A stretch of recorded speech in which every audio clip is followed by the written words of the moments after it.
Pada part sebelumnya, Do Bong-son ditipu oleh para kumpulan preman bahwa ibunya diculik di suatu gudang. Tapi hal itu hanya pancingan saja agar mereka dapat mengukur kekuatan Bong-son beramai-ramai. Semua preman itu melawan Bong-son secara bersamaan. Ternyata, kekuatan super yang dimilikinya benar-benar membuat semua terperangah. Tak lama, Min Hyuk dan Gok-do datang yang sangat terkejut melihat kekuatan dimiliki teman sedari kecilnya selama ini yang lama disembunyikan. Terdapat pria lain yang bersembunyi dan sengaja diam-diam ingin menusukkan senjata tajam kepada Bong-son dari belakang. Dengan cepat, Min Hyuk dan Gok-do berteriak, tapi akhirnya tubuh Min Hyuk tertusuk pisau tersebut untuk melindungi Bong-son. Sedangkan Gok-do langsung menghajar pria jahat tadi. Min Hyuk langsung dilarikan ke rumah sakit, untungnya luka tusukan itu tidak terlalu dalam. Bong-son selalu menemani Min Hyuk dan berharap ia cepat sadar. Bong-son sangat merasa bersalah melihat kondisi presidennya itu. Ia akan menuruti semua perkataan Min Hyuk yang telah mempertaruhkan nyawanya untuk Bong-son. Gok-do tak habis memikirkan rahasia Bong-son yang baru saja ia ketahui. Jika dipikirkan sejak mereka SMA, seringkali kejadian aneh terjadi saat ada Bong-son. Namun ia tak menyadarinya. Gok-do pun menanyakan seberapa lama Min Hyuk sudah tahu rahasia ini. Lalu kenapa ia mau tertusuk demi Bong-son hanya untuk mendapatkan perhatian. Tapi saat itulah Gok-do sadar jika Min Hyuk menyimpan perasaan kepada Bong-son.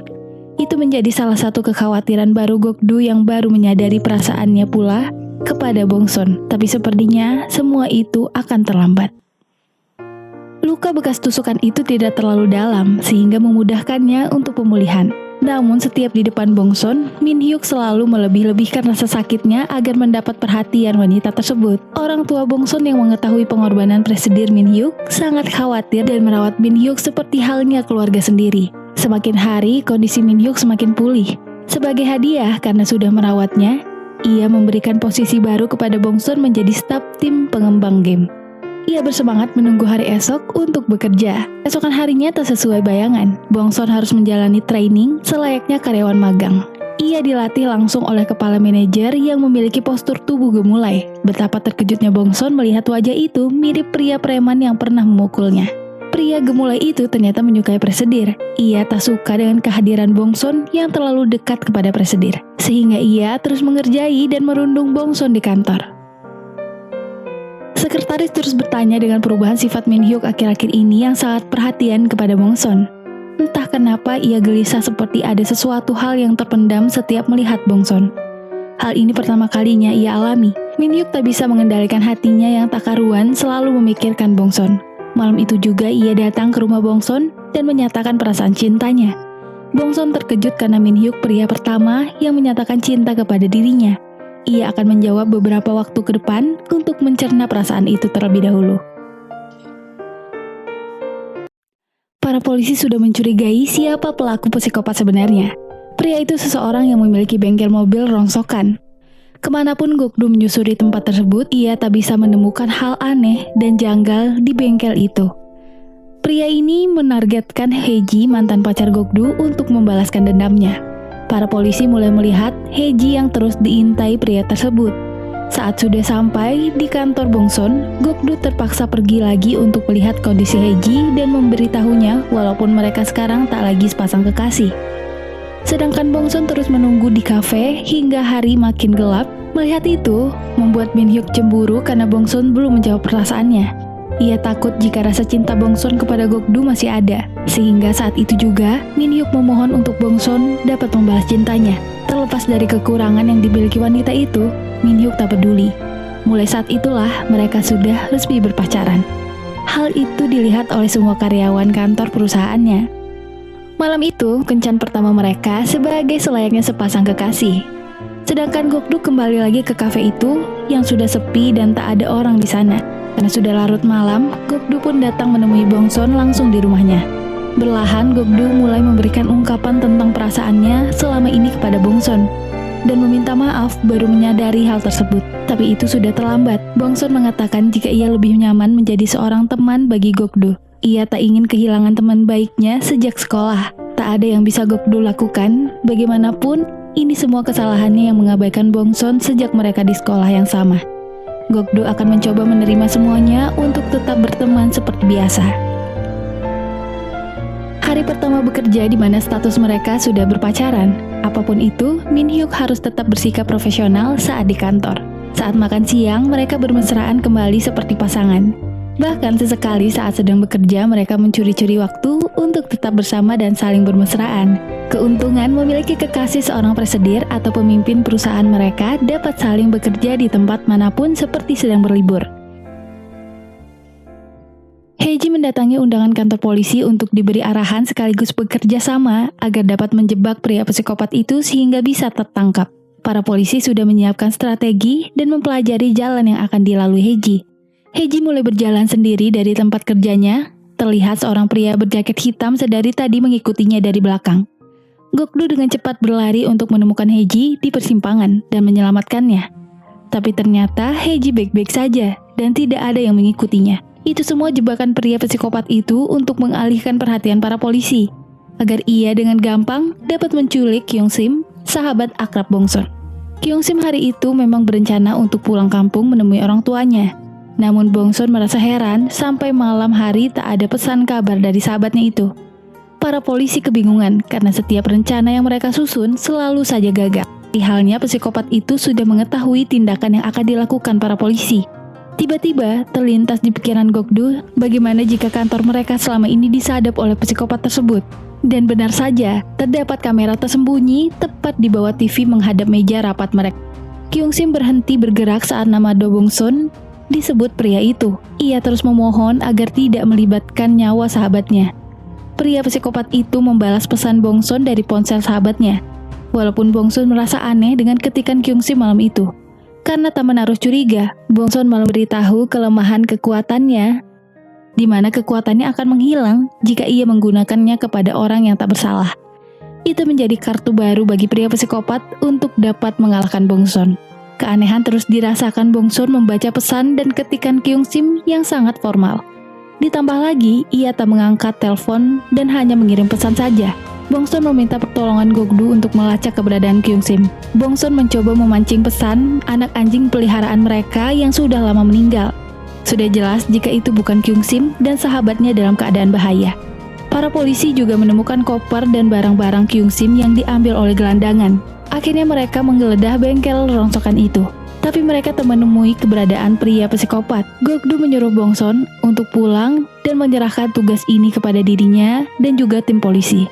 Min Hyuk tidak diberitahu sedikit pun kondisi yang dialami Bong-sun sekarang. Tak lama dari itu, ia menerima pesan dari pria psikopat mengenai video ancaman kematian sahabatnya jika Bong-sun tidak datang besok.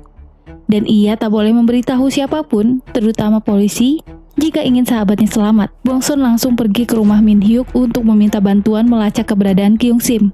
Karena Min Hyuk seorang program IT, Bong-sun hanya bisa menangis di pelukan kekasihnya. Ia berpesan sekuat apapun Bong-sun jangan pernah melakukan semuanya sendiri, karena tidak ada yang tahu hal buruk apa yang akan mungkin terjadi padanya. Min Hyuk semalaman mencari tempat psikopat itu yang menyembunyikan para korban. Tapi Bong-sun tak bisa hanya menunggu di kamar. Ia mencoba menonton ulang video itu untuk mengetahui lingkungan sekitar.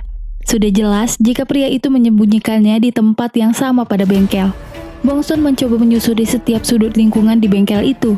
Terlihat dari CCTV pria psikopat di mana Bong-sun amat sangat kuat melempar mobil-mobil bekas yang menghalangi jalan ruang bawah tanah. Mobil-mobil itu dilempar seperti layaknya sampah.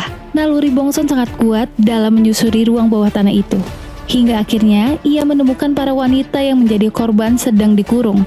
Jeruji besi itu dengan mudah dilepas oleh Bong-sun, membuat 3 wanita itu selamat. Namun tak ada Kyung-sim sahabatnya di sana, karena pria psikopat itu sudah lebih dahulu membawanya kabur. Pria penjaga bengkel itu menyebarkan bensin dan membakar ruang bawah tanah, di mana Bong-sun dan para korban masih ada di dalam sana dan terjebak. Tapi untungnya Bong-sun dapat melindungi mereka dan selamat dari kobaran api tersebut. Gok-do yang sejak kemarin memantau bengkel melihat asap hitam. Ia membantu Bong-sun menangkap penjaga bengkel. Min Hyuk melihat titik lokasi Bong-sun berada di bengkel datang terlambat setelah polisi menggeledah semuanya. Untuk kesekian kalinya, Bong-sun terus melakukan hal itu sendiri tanpa memberitahunya terlebih dahulu. Min Hyuk mencoba memahami kondisi Bong-sun walaupun ia merasa kecewa dan marah. Namun ternyata masalah ini malah menimbulkan pertengkaran juga di hubungan mereka berdua. Para polisi terus mencari keberadaan pria psikopat itu. Namun hampir 1 minggu lamanya belum juga ditemukan kabar keberadaan pria tersebut. Sampai saat ini, Bongson juga tak memberitahu mengenai penculikan temannya kepada kantor polisi. Tiba-tiba ia menerima pesan dari pria psikopat, tempat serta jam jika ingin menyelamatkan sahabatnya. Seperti biasa, Bongson langsung pergi seorang diri tanpa memberi kabar siapapun.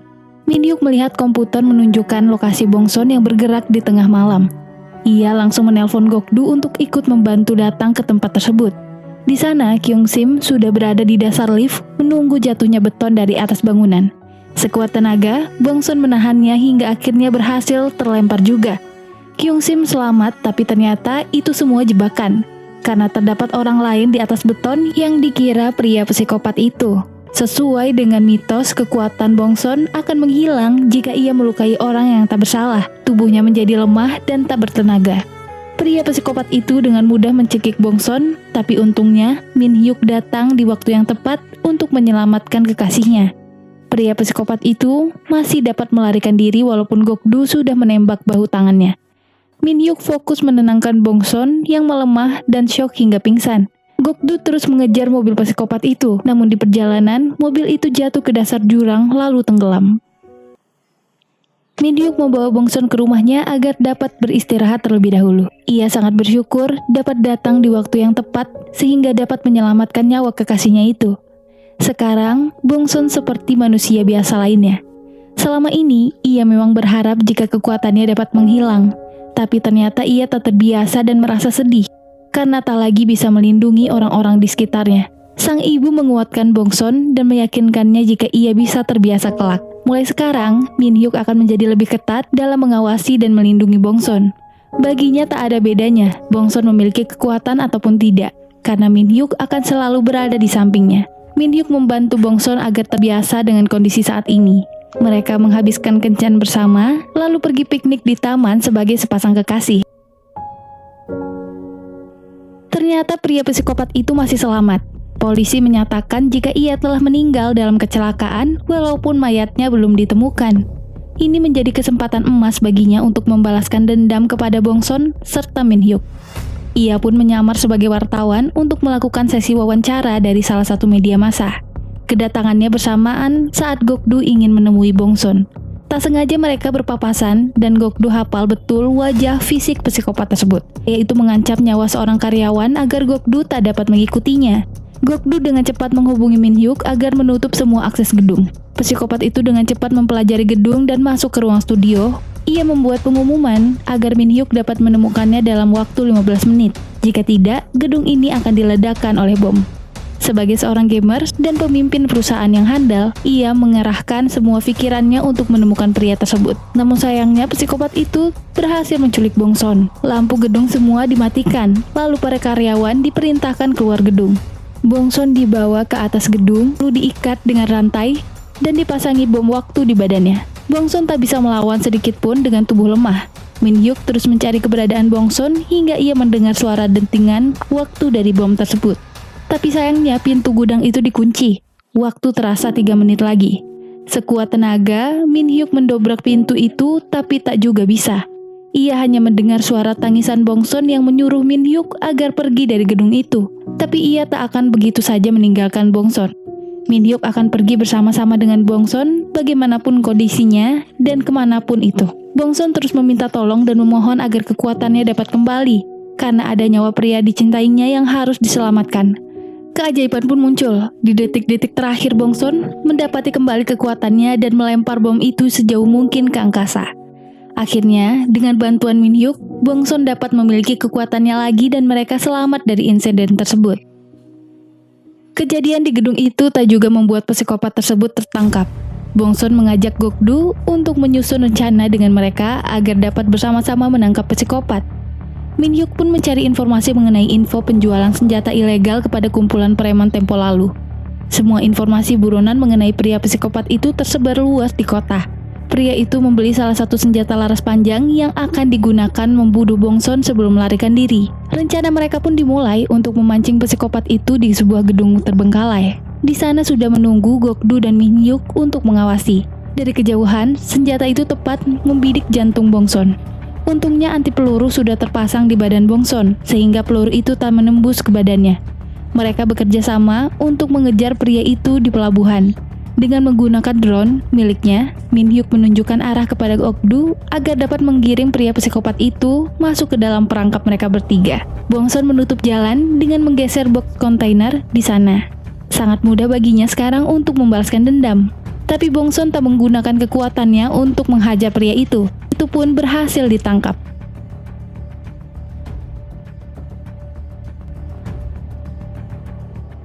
Psikopat itu didakwa dengan hukuman mati walaupun ia tak mau mengakui perbuatannya dan terus mengamuk. Akibat kejahatannya, wanita yang menjadi korban trauma dan mengalami kesehatan mental. Min Hyuk mendapatkan penghargaan karena telah membantu para polisi menangkap penjahat itu. Ia melakukannya untuk menutupi kekuatan Bongson agar tak menjadi sorotan. Beberapa hari lalu, ibu dan ayah Bongson bertengkar hingga membuat ayahnya pergi dari rumah. Sebagai calon menantu yang baik, Min Hyuk mencoba membujuk ayah Bongson untuk pulang, lalu meminta restu kepadanya agar dapat izin menikah dengan Bongson. Ayahnya terkejut dan berpesan agar tak membuat Bongson bersedih saat hidup bersama, karena di balik tubuh kuatnya, hati Bongson sangatlah rapuh. Gokdu mencoba menerima keadaan sekarang jika ia dan Bongson memang cocok sebagai seorang teman. Hal bodoh yang baru disadari Gokdu, tak berani menyatakan perasaannya sejak mereka sekolah. Gokdu menitikkan air mata saat melihat kalung yang ingin diberikan kepada Bongson. Ia mendatangi Min Hyuk setelah mendengar rencana pernikahan bersama Bongson. Gokdu memperingati jika berani menyakiti Bongson, maka ia orang pertama yang akan membunuh Min Hyuk. Gokdu juga mengetahui semua kebiasaan, kesukaan Bongson yang membuat Min Hyuk merasa kalah. Hari itu saat musim gugur pertama, di mana Min Hyuk melamar Bongson untuk menjadi pendamping di hidupnya. Dihiasi guguran bunga membuat hari bahagia itu semakin indah. Di hari pernikahannya, ayah Bongson tak berhenti menangis melepas putri kesayangannya di tangan seorang pria. Sekretaris Go dan para preman tak lupa datang memberikan ucapan selamatnya. Gokdu yang sudah mengikhlaskan Bongson juga merasa bahagia melihat pernikahan sahabatnya itu. Min Hyuk menjadi pangeran yang dipilih Bongson untuk hidup bersamanya di sisa umur mereka. Setelah pernikahan, ibunya terus berdoa agar Bongson melahirkan anak laki-laki. Karena jika anak perempuan, kekuatan itu akan terus menurun. Tapi akhirnya, Bongson dan Min Hyuk malah memiliki 2 anak perempuan kembar sekaligus. Jelas saja hal itu akan merepotkan bagi mereka mengurusnya. Tapi itu tak melunturkan rasa cinta mereka, karena suatu saat, anak-anak mereka akan meneruskan jejak Bongson melindungi orang-orang yang membutuhkan.